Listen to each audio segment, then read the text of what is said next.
Capítulo 13. Una estación receptora y emisora para el pensamiento. El 12º paso hacia la riqueza. Hace más de 20 años, el autor, que entonces trabajaba con el ya fallecido Dr.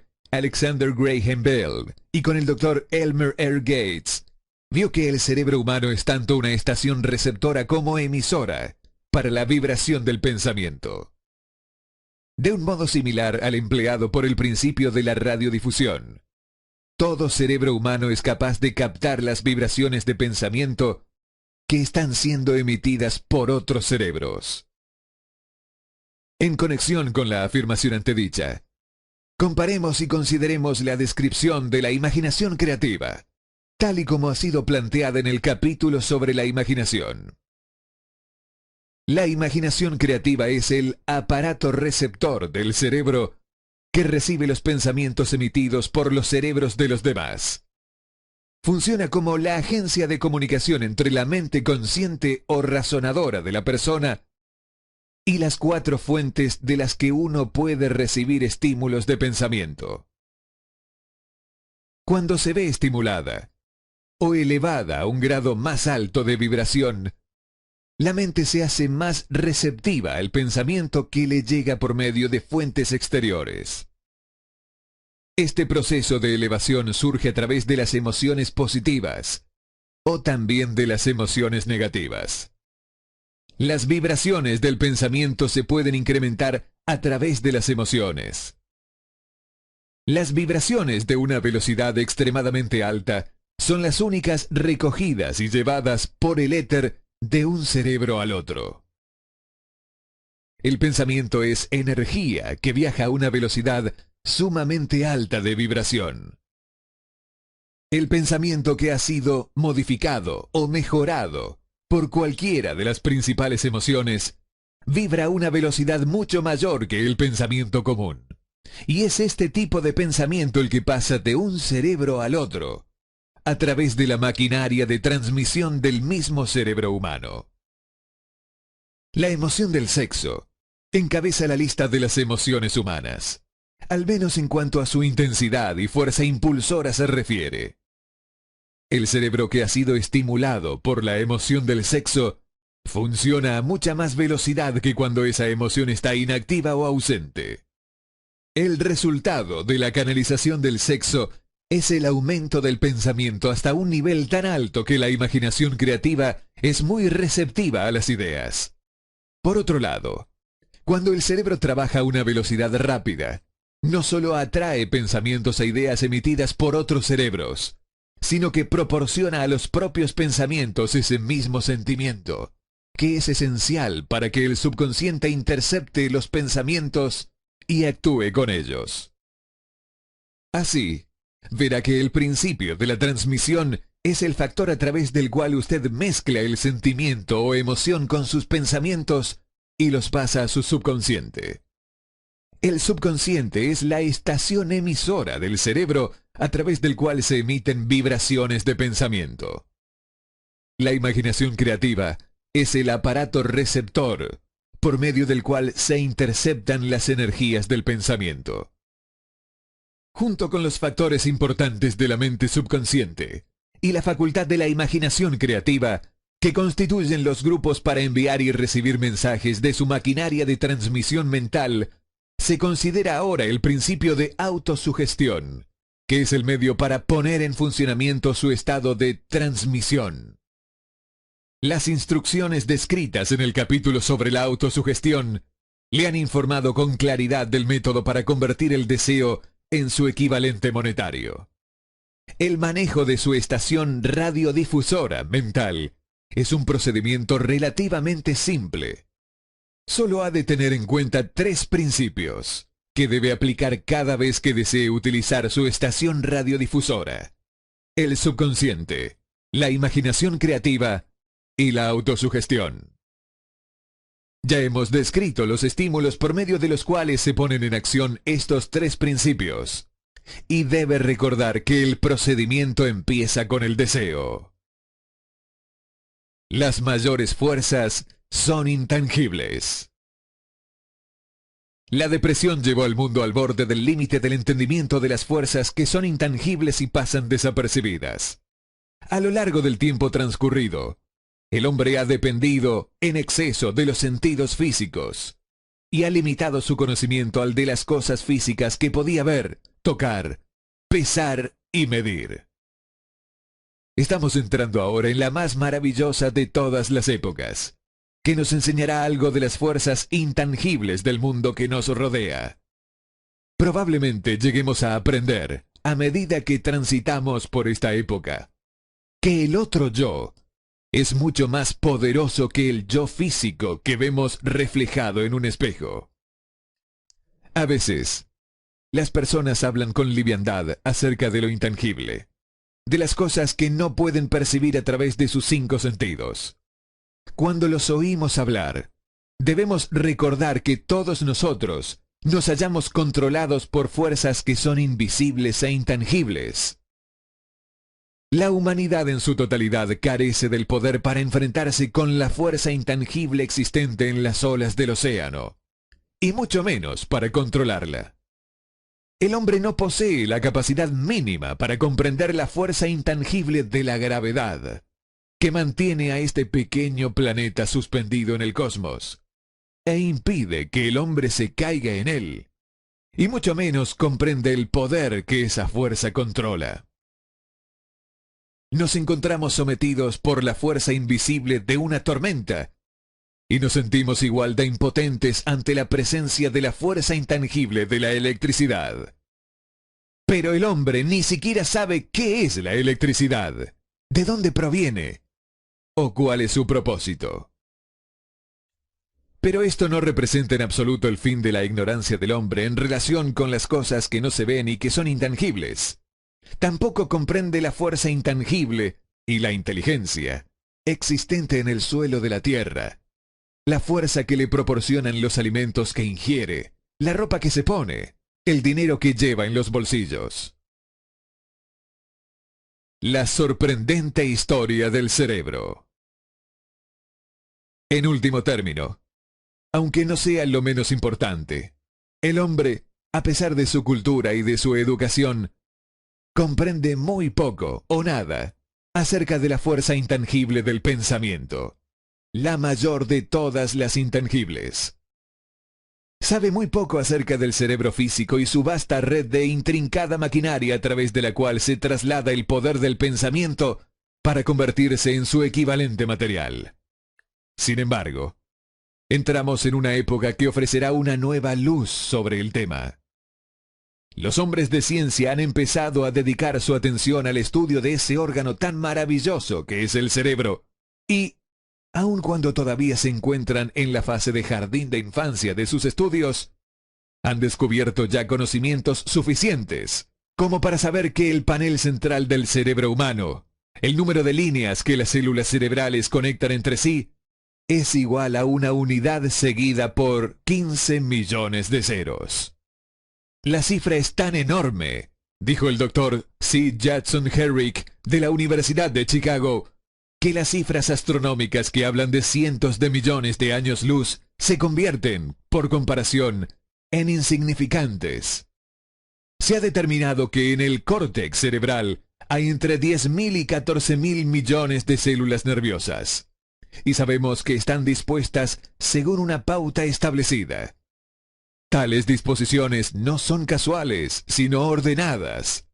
Métodos de electrofisiología desarrollados recientemente han detectado la existencia de corrientes desde células muy precisas. También fibras con microelectrodos, amplificados con tubos de radio, han registrado diferencias de potencial de 1/1000ª de voltio. Es inconcebible que una red de maquinaria tan intrincada exista con el exclusivo propósito de transmitir las funciones físicas correspondientes al crecimiento y mantenimiento del cuerpo.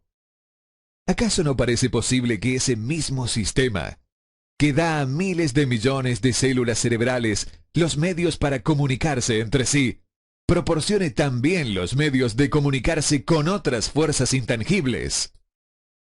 El New York Times publicó una editorial explicando que una gran universidad, y un investigador inteligente en el campo de los fenómenos mentales están llevando a cabo una investigación organizada a través de la cual se ha llegado a conclusiones descritas en este capítulo y en el siguiente. El editorial hace un breve análisis del trabajo llevado a cabo por el Dr. Ryan y su equipo de asistentes de la Universidad Duke. ¿Qué es la telepatía? Hace un mes, en estas páginas citamos algunos de los notables resultados alcanzados por el profesor Ryan y su equipo en la Universidad Duke, a partir de más de 100.000 pruebas realizadas para determinar la existencia de la telepatía y de la clarividencia. Estos resultados fueron resumidos en los 2 primeros artículos publicados en la revista Harper's. En el segundo de ellos, que ha sido publicado ahora, su autor, E. H. Wright, intenta sintetizar lo que se ha aprendido, o qué parece razonable inferir, en relación con la exacta naturaleza de estos modos de percepción extrasensorial.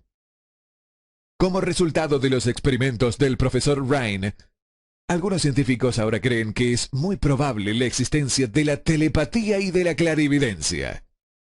A varios perceptores se les pidió que citaran tantas cartas de un mazo como pudieran, sin mirarlas y sin tener acceso sensorial alguno a ellas. Se descubrió a un puñado de hombres y mujeres capaces de reconocer con regularidad y corrección tantas cartas que no había una sola posibilidad entre 1.000.000 de millones de que hubiera ocurrido así por casualidad. Pero, ¿cómo lo hicieron? Estos poderes, en el supuesto de que sean reales, no parecen ser sensoriales. No se conoce la existencia de ningún órgano que lo justifique. Los experimentos funcionaron bien no solo en la misma habitación, sino incluso a distancias de varios centenares de kilómetros. En opinión del señor Wright, estos hechos eliminan también el intento de entender la telepatía o la clarividencia con el uso de teorías físicas aplicadas a la radiación. Todas las formas conocidas de energía radiante disminuyen de forma inversamente proporcional al cuadrado de la distancia recorrida. Pero eso no sucede ni con la telepatía, ni con la clarividencia. No obstante, difieren por causas físicas, del mismo modo que nuestros otros poderes mentales.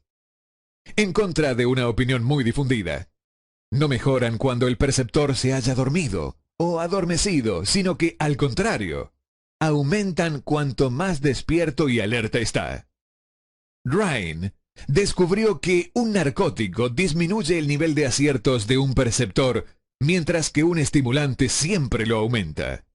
Al parecer, el perceptor más fiable no puede alcanzar una buena puntuación a menos que intente hacerlo lo mejor que pueda. Una de las conclusiones a las que Wright llega con cierto margen de confianza es que la telepatía y la clarividencia son un mismo y único don. Es decir, la facultad que permite ver un naipe que está boca abajo sobre una mesa parece ser la misma que le permite leer el pensamiento que reside en otro cerebro. Hay varios motivos para creer esto.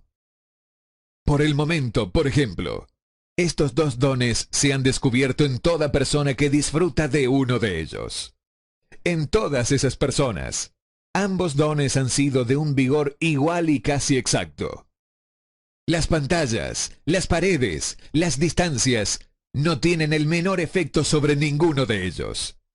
A partir de esta conclusión, Wright se atreve a exponer lo que, en su opinión, no es más que un simple presentimiento, en el sentido de que también otras experiencias extrasensoriales pueden formar parte de la misma facultad, como los sueños proféticos, las premoniciones de calamidades y otras facultades similares. Al lector no se le pide que acepte ninguna de estas conclusiones, a menos que le parezca necesario hacerlo. Pero las pruebas que Ryan ha recopilado siguen siendo impresionantes. ¿Cómo reunir mentes para un trabajo en equipo? A la vista del anuncio del Dr. Ryan en relación con las condiciones bajo las que la mente responde con respecto a lo que él denomina modos de percepción extrasensorial. Tengo ahora el honor de añadir a su testimonio la afirmación de que yo mismo y mi grupo hemos descubierto lo que creemos son las condiciones ideales bajo las que es factible estimular a la mente para que, de una forma práctica, se pueda hacer funcionar el sexto sentido descrito en el capítulo que sigue. Las condiciones a las que me refiero consisten en una fuerte alianza de trabajo entre dos miembros de mi equipo y yo. Gracias a la experimentación y la práctica, hemos descubierto cómo estimular nuestras mentes, mediante la aplicación del principio utilizado en relación con los consejeros invisibles, descritos en el capítulo siguiente. De tal modo que, por medio de un procedimiento de fusión de nuestras mentes en una sola, podemos encontrar la solución a una gran variedad de problemáticas personales presentados por mis clientes. El procedimiento es muy simple. Nos sentamos ante una mesa de conferencias. Exponemos con claridad la naturaleza del problema que hemos de considerar y a continuación empezamos a hablar de él. Cada uno de nosotros contribuye con aquello que se le ocurre. Lo más extraño de este método de estimulación mental es que sitúa a cada uno de los participantes en comunicación con fuentes de conocimiento desconocidas claramente, situadas al margen de nuestra propia experiencia. Si usted comprende el principio descrito en el capítulo sobre el equipo de trabajo, reconocerá sin lugar a dudas el procedimiento de mesa redonda descrito aquí como una aplicación práctica del trabajo en equipo. Este método de estimulación mental, a través de una discusión armoniosa de temas concretos, realizada entre tres personas, ilustra el empleo más sencillo y práctico de lo que es el trabajo en equipo.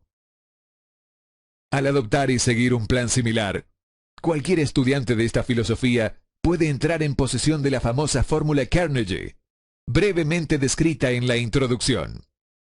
Si eso no significó nada para usted en el momento de leerla, marque esta página para continuar luego la lectura y vuelva a leer la introducción en cuanto haya terminado este capítulo.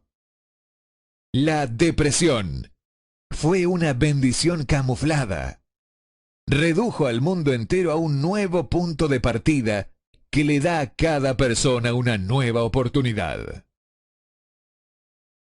La escalera del éxito nunca está atochada en lo más alto.